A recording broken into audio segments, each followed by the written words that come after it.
Guys, welcome back to our channel. This is Marlene with Savory Thoughts at savorythoughts.com. So in today's video, we are making tuna fried rice. This one is also as quick and easy.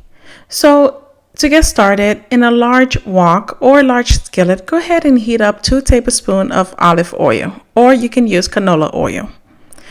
Once the oil comes to temperature, go ahead and add in your green onions.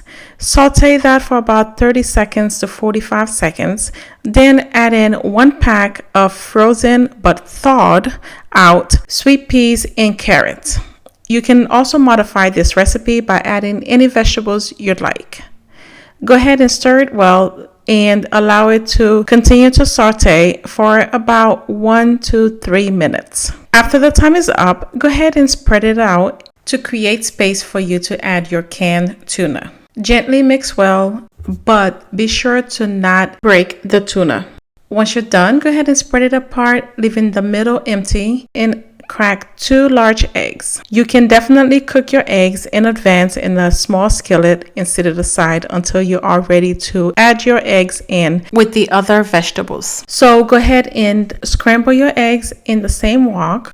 And once you see that the eggs are just starting to form, go ahead and start mixing it in with the other ingredients. Now, as you are stirring or whisking or mixing, go ahead, be careful to not break the tuna apart, especially if you are only using 1 can of tuna. You definitely want to be sure that you taste the meat. So the tuna that we are using also is the Yellowfin brand. You can pick this up at your local grocery store.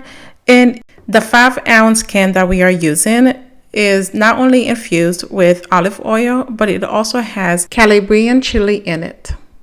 So continue to mix that in, and you're also adding in the oil as well as the tuna together. So once you're done adding your rice, you can do so gradually. So we are using 6 cups of white rice already cooked.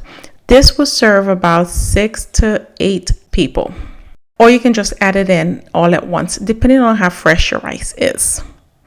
So mix well lightly. Add in your soy sauce and cooking wine and lightly season it with salt and pepper to taste.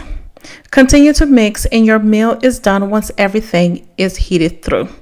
And that's it, guys. The full recipe is on the website at savorythoughts.com. And we would love for you to subscribe and hit the notification bell if you are new to our channel, because we don't want you to miss out on any new videos. Cheers.